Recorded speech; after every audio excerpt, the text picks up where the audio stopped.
Success, the legendary American football coach Bill Walsh wrote, belongs to the relentless. His most enduring philosophy, however, was deceptively simple.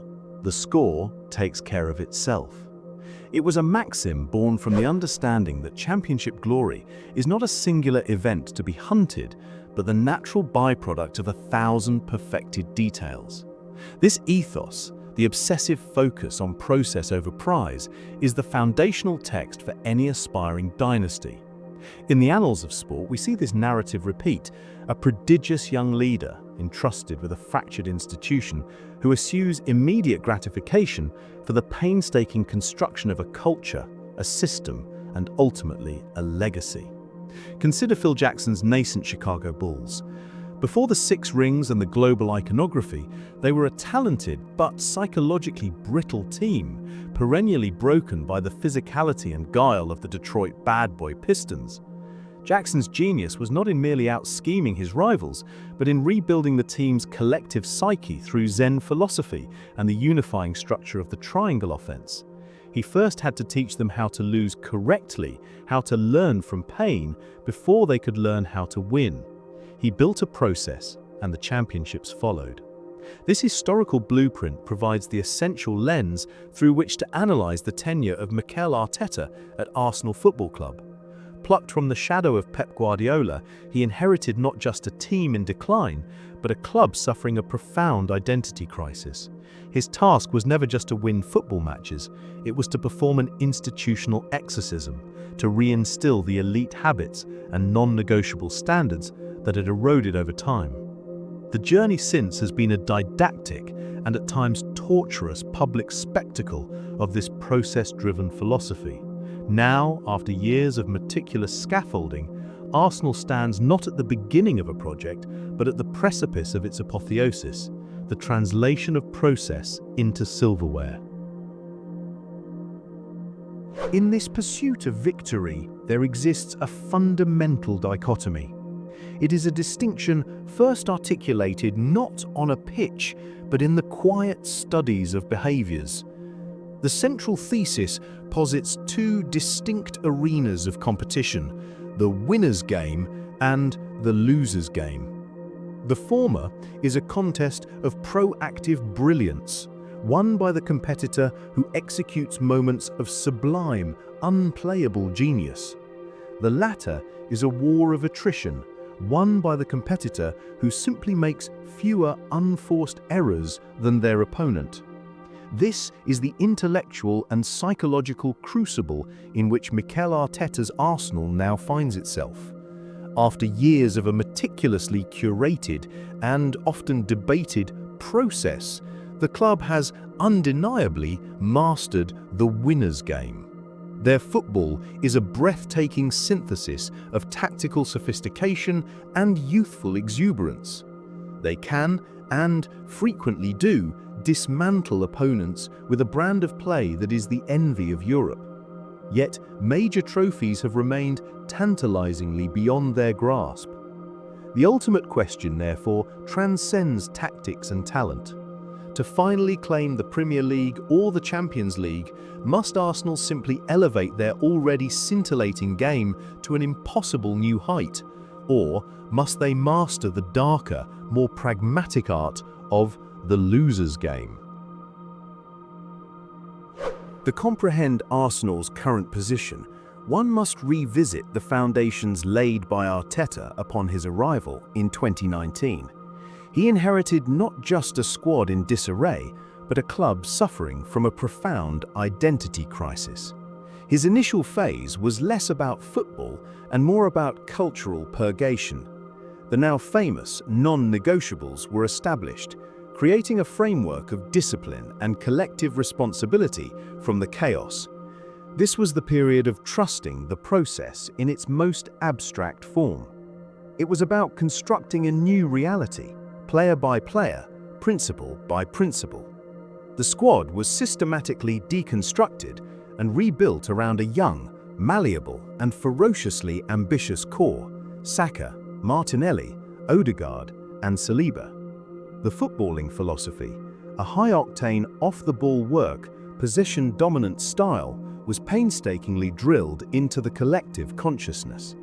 This phase was an overwhelming success, transforming Arsenal from a directionless, mid-table entity into a cohesive, identifiable, and formidable force. They were building the engine for the winner's game. No psychological journey is complete without its share of trauma, and the 2022-23 season provided it in abundance.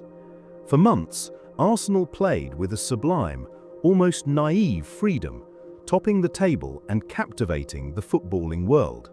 They were playing the winner's game to perfection. Then the weight of expectation descended.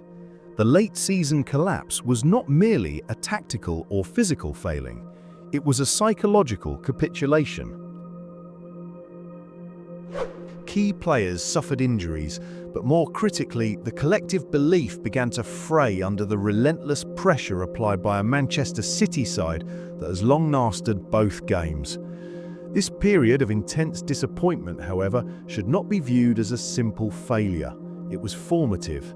It was the moment the squad learned, in the most brutal fashion, that brilliance alone is insufficient. It exposed the psychological fragility that needed to be addressed.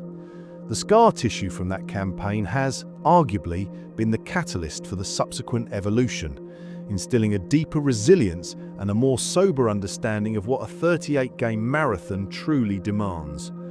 A winning mentality, however robust, is impotent without a sophisticated tactical framework to channel it. Arteta, a direct descendant of the Cruyffian Guardiola school of thought, has demonstrated a remarkable capacity for tactical innovation and efficient squad management. The initial system, with its rigid positional play, has evolved into a fluid, almost chameleonic beast. The introduction of the inverted fullback, the use of a box midfield, the seamless transition from a false nine system to a central striker system, and even the set-piece variations which everyone is trying to catch up on, are testaments to a manager who is constantly optimizing his squad's strengths. This innovation serves a dual purpose. Firstly, it provides an element of surprise that can unsettle opponents. Secondly, it ensures clarity of thought. The instructions are complex in their design, but simple in their execution, allowing players to express themselves and play with a creative freedom that often separates the great from the good.